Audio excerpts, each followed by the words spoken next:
और प्रधानमंत्री अलग अलग स्टेक होल्डर्स के साथ बैठक कर रहे हैं।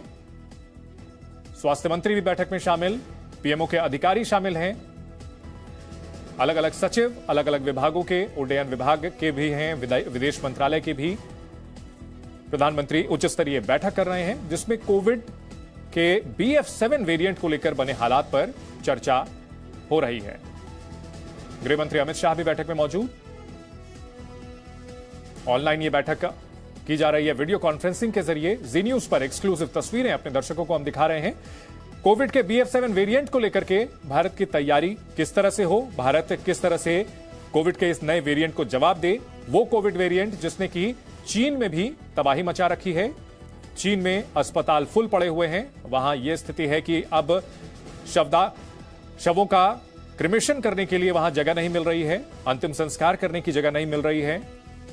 स्वास्थ्य व्यवस्था चरमराई हुई है। वो चीन जो कि दावा कर रहा था कि उसके पास तैयारी सबसे बेहतर है, और चीन अब अपनी वैक्सीन लगाने की जिद छोड़ करके दूसरे देशों से भी वैक्सीन आयात करने की तैयारी कर रहा है।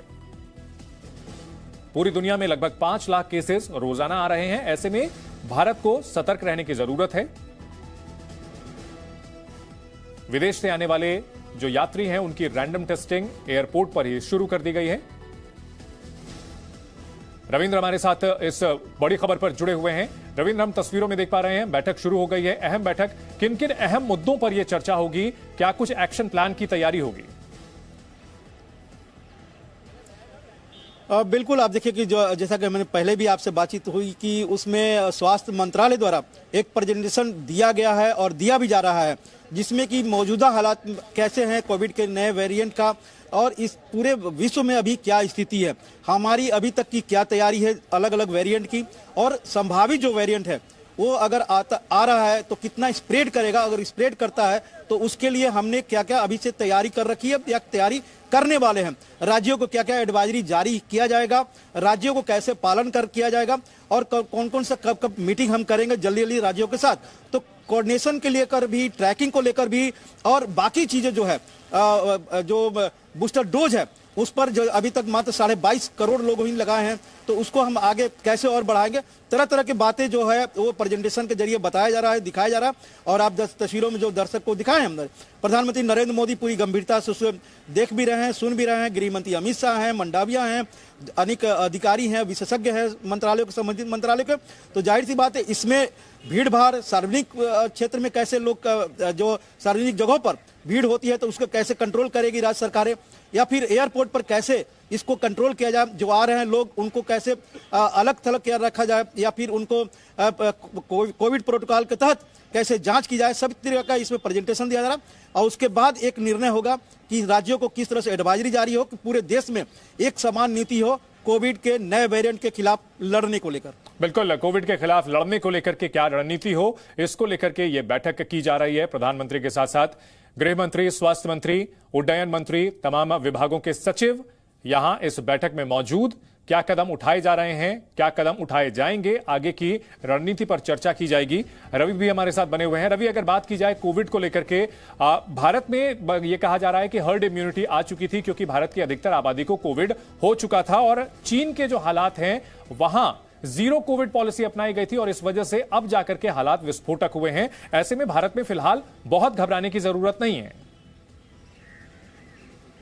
बिल्कुल बिल्कुल, वही बात मैं बताना चाह रहा था कि पैनिक ना हो। बार बार स्वास्थ्य मंत्री का कहना था, जो हम लोग ऑफ रिकॉर्ड में बात कर रहे थे, कि इसमें पैनिक होने की जरूरत नहीं है और पैनिक करने की जरूरत भी नहीं है, लेकिन सावधानी बरतने की जरूरत है। सावधानी बरतने के तौर पे क्या क्या काम किया जाना चाहिए, क्योंकि अगर स्वास्थ्य मंत्री की बात करें, स्वास्थ्य मंत्रालय की बात करें, तो एक गाइडलाइन जारी होगा और उसका इंतजार सब लोग कर रहे हैं। जैसे हम उड्डयन मंत्री से बात कर रहे थे आज दोपहर में निकले जब वो पार्लियामेंट से, तो उन्होंने कहा कि हम तो इंप्लीमेंटिंग एजेंसी है, जो हमें गाइडलाइंस आएगा। जैसे एयरपोर्ट पे मांग की जा रही है कि एयरपोर्ट पे जो विदेशी यात्री आ रहे हैं उनको कहीं ना कहीं उनकी जांच, सबकी जांच कराई जाए, जो भी विदेश से आ रहे हैं, कहीं जिन जिन देशों में है, चाहे चाइना में हो, चाहे यूरोप में हो, चाहे अमेरिका में हो, जिन देशों में फैला हुआ है। हालांकि लोगों का कहना है, जो मंत्रालय का, कि डायरेक्ट फ्लाइट नहीं है चाइना के लिए, तो डायरेक्ट फ्लाइट नहीं रोकी जाएगी, लेकिन जो भी यात्री आ रहे हैं उनका स्कैनिंग कैसे किया जाए, साथ साथ मास्क का पहनने किया जाए। स्कूली बच्चों में सबसे ज्यादा डर रहता है कि स्कूली बच्चों को कैसे बचाएं। अभी हाल के दिन में एग्जाम शुरू होने वाले हैं, सारे स्कूलों में 10th और 12th के एग्जाम शुरू होने वाले हैं। तो ऐसी स्थिति में स्कूली बच्चों को बचाने के लिए गाइडलाइन लाना पड़ेगा।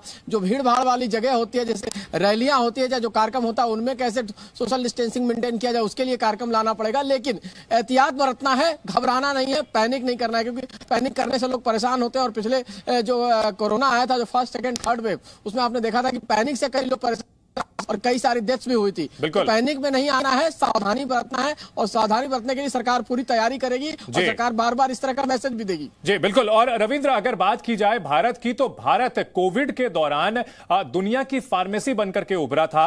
न सिर्फ अपने देश के लोगों के लिए वैक्सीन तैयार की गई, बल्कि दूसरे देशों को वैक्सीन भी एक्सपोर्ट की गई थी बड़े पैमाने पर। तो इस बार तैयारियां पूरी हैं। भारत की स्वास्थ्य व्यवस्था पहले के मुकाबले कहीं बेहतर अलर्ट मोड पर पहले से नजर आती है कोविड से निपटने के लिए।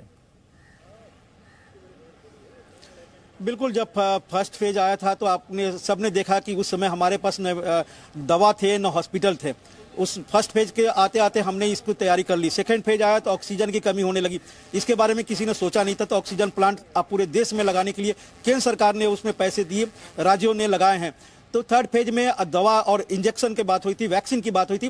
वैक्सीन लगे पूरे एक तरह 220 करोड़ से ज्यादा लोगों को दोनों डोज लग चुका। लेकिन प्रिकॉशनरी डोज को लेकर हमने, आपने और कई लोगों ने, एक तरह से कह सकते हैं उदाहरण के रूप में, इन्होंने लापरवाही बरती है। मात्र 22-23 करोड़ लोगों ने ही प्रिकॉशनरी डोज लगाया है, जबकि पूरी जो सेकंड डोज तक लगा चुके हैं उन सबको ये बूस्टर डोज लगाना चाहिए था। ये एक कंसर्न रहेगा, इस पर जोर दिया जाएगा। और इन सब के बारे में मैं कह सकता हूं, हालांकि इस पर अभी कहना काफी मुश्किल होगा, लेकिन लीड फ्रॉम द फ्रंट प्रधानमंत्री हमेशा करते, चाहे वैक्सीन को लेकर हो या फिर लॉकडाउन को लेकर हो, कोविड को लेकर हो। इस बार भी हो सकता है कि आने वाले समय में प्रधानमंत्री देश को संबोधित करके इस कोविड के नए वेरिएंट को लेकर सतर्क करे और एक आगाह भी करे कि कैसे उनको बर्ताव करना है पूरे देश को इससे बचने के लिए। जी, और इस वक्त की बड़ी खबर अपने दर्शकों को यह भी बता दें कि कोरोना संकट पर इंडियन मेडिकल एसोसिएशन IMA ने एडवाइजरी जारी की है। और इस एडवाइजरी में क्या कुछ खास बातें हैं, लोगों से मास्क पहनने की अपील की गई है। कहा गया है कि पब्लिक प्लेस पर मास्क जरूर लगाना है, साथ ही साथ सामाजिक दूरी बनाए रखना है, भीड़ भाड़ वाले आयोजनों से लोगों को बचना है, और अगर जरूरत ना हो तो बाहर जाने से बचना है, बार बार हाथ धोना है। ये सभी वही सावधानियां हैं जो कि लोग बरतते रहे हैं पिछले 3 सालों में। भीड़ से बचना है, विदेश यात्रा से बचना है, अगर सर्दी जुकाम होता है तो डॉक्टर से मिलना है, खुद से सेल्फ मेडिकेशन नहीं करनी है, प्रिकॉशन डोज लगवाएं, क्योंकि प्रिकॉशन डोज भारत में महज 27% लोगों ने लगवाई है। गाइडलाइंस का पालन किया जाए, जानबूझकर गाइडलाइन का उल्लंघन ना करें, क्योंकि ये गाइडलाइंस आपकी सुरक्षा के लिए ही होती हैं। रवि हमारे साथ बने हुए हैं। रवि, अगर बात की जाए जो गाइडलाइंस IMA की ओर से जारी की गई है, ये वही गाइडलाइंस है जिसका हम पालन लंबे समय तक करते रहे हैं, और ऐसे में एक बार फिर से इसका पालन करना बहुत बड़ी चुनौती नहीं होनी चाहिए, क्योंकि भारतीय लोग मेंटली भी काफी इस बार अनुशासित होंगे। बिल्कुल बिल्कुल, देखिए जो बात की गई कि गाइडलाइंस आएगा सरकार का, कब आएगा, तो सरकार ने कहा कि गाइडलाइंस ऑलरेडी है, उसको दोबारा से लागू करने का एक मैसेज देना है कि मैसेज जाए कि गाइडलाइंस को लागू करना है। और गाइडलाइंस में जो बातें आप बता रहे हैं, जो इंडियन मेडिकल एसोसिएशन ने दिया है, ये लोग एक तरह से आदी हो गए हैं। आज ही मैं पार्लियामेंट में देख रहा था कि पार्लियामेंट में कुछ लोगों से हाथ मिलाने से लोग बचना शुरू हो गए।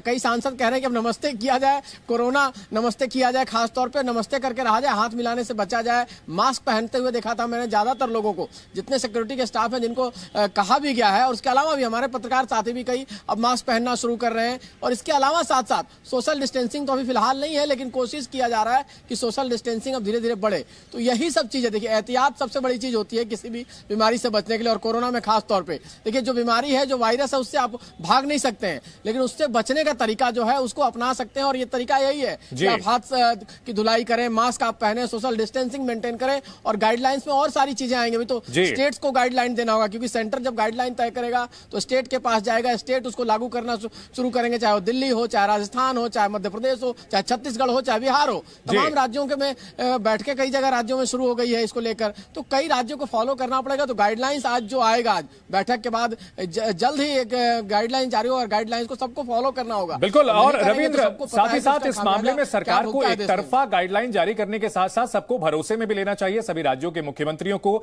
सभी जो पार्टी है, विपक्षी दल, उन्हें भी भरोसे में लेना जरूरी है, क्योंकि अगर इसमें लापरवाही बरती जाएगी तो कहीं ना कहीं हादसा हो सकता है। देखिए, पिछले जब कोरोना के काल था तो प्रधानमंत्री ने लगभग 1 दर्जन बार मुख्यमंत्रियों के साथ बैठक की थी, वर्चुअल बैठक की थी। लेकिन आपको याद होगा यह भी कि कई राज्यों ने, खासकर विपक्षी दलों के राज्यों ने यह आरोप लगाया था कि कोरोना जो फर्स्ट फेज था उसको केंद्र सरकार ने अपने हाथ में लिया, राज्यों को कोई अधिकार नहीं दिया और इसके कारण से सेकेंड फेज में इतना विस्फोट हुआ है। केंद्र सरकार ने सेकेंड फेज में पूरी तरह से राज्यों के हाथ में दे दिया, ऑक्सीजन कम हुई, सभी राज्य सरकारें हाथ खड़े कर दिए।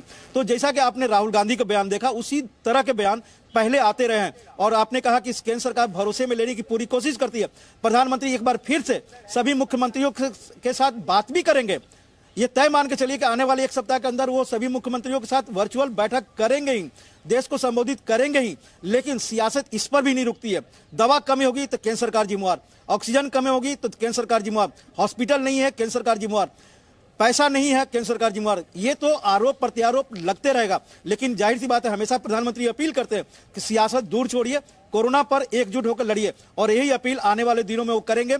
हालांकि आज गाइडलाइंस तो है ऑलरेडी, उसका पालन राज्य सरकारों को करना होगा। एडवाइजरी आज जरूर जारी होगा, होम मिनिस्ट्री द्वारा या फिर स्वास्थ्य मंत्रालय द्वारा। जी बिल्कुल। और ऐसे में कहीं ना कहीं जो कोविड के खिलाफ भारत की लड़ाई रही थी, पिछले 3 साल में कोविड के खिलाफ जो भारत की लड़ाई रही है उसमें काफी मजबूत हुई हैं व्यवस्थाएं और ऐसे में घबराने की जरूरत बिल्कुल भी नहीं है। BF7 वेरिएंट जो भले ही चीन में तबाही मचा रहा हो, चीन ने कई चीजें छिपाई, चीन ने व्यवस्थाओं को उतना मजबूत नहीं किया, जबकि भारत में पारदर्शी तरीके से व्यवस्था को मजबूत किया गया, स्वास्थ्य व्यवस्थाएं बेहतर की गई, जो वैक्सीन बनाई गई, एक नहीं बल्कि 2 वैक्सीन बनाई गई और भारत ने जो दुनिया भर के देश थे उनको भी वैक्सीन की सप्लाई की। इसलिए किसी भी तरह की चिंता की बात नहीं है। भारत पहले से कहीं वेल प्रिपेयर्ड है और BF7 से निपटने के लिए भी काफी तैयार है।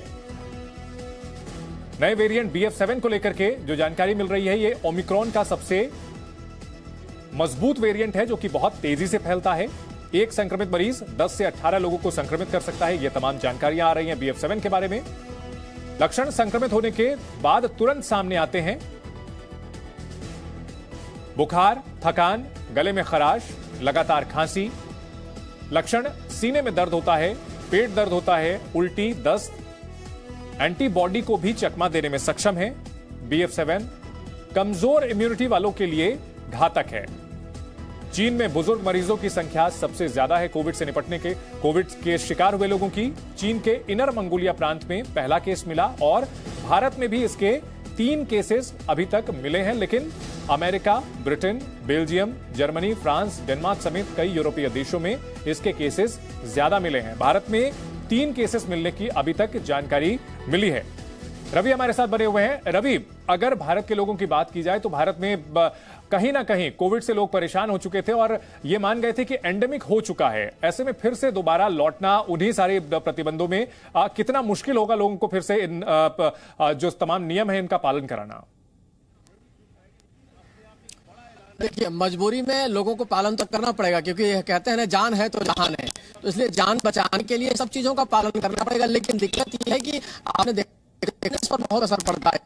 चीजों स्कूली बच्चों का जो पढ़ाई होता है उस पर बहुत सारा असर पड़ता है। बहुत सारे को इफेक्ट करता है कोरोना आपके हेल्थ के साथ साथ। अगर आप बच रहे हैं तो बचने के साथ साथ आपको व्यवसाय भी करना होता है, आपको करना होता है। तो कहीं ना कहीं जो बिजनेस है उसको भी ध्यान में रखना पड़ेगा, बिजनेस प्रभावित ना हो, बच्चों की पढ़ाई प्रभावित ना हो। लेकिन इसके बावजूद लोग तैयार होते हैं क्योंकि मैंने कहा ना कि जान है तो जहान है। इस वजह से लोगों को इसका ध्यान रखना पड़ेगा, नहीं तो फिर जान और जहान दोनों नहीं रह सकता एक साथ। बिल्कुल। और ऐसे में बड़ी चुनौती यह भी है कि अर्थव्यवस्था जो अब पटरी पर लौट रही है, एक बार फिर से उसके डीरेल होने का खतरा मंडरा रहा है। हालांकि अभी ये बहुत शुरुआती चरण है और ऐसे में सिर्फ ये दहशत अभी फैलाना बिल्कुल सही नहीं होगा। और BF7 का जो वेरिएंट भले ही दुनिया भर में अभी फैल रहा है, लेकिन भारत में इसके सिर्फ 3 केसेस मिले हैं, लिहाजा अभी एहतियातन कदम उठाए जा रहे हैं। और ऐसे में प्रधानमंत्री नरेंद्र मोदी फिलहाल एक हाई लेवल मीटिंग कर रहे हैं। इस मीटिंग के बाद कोविड के इस वेरिएंट से निपटने के लिए क्या रणनीति होगी सरकार की, राज्य सरकारों को किस तरह के दिशा निर्देश दिए जाएंगे, ये बात सामने होगी।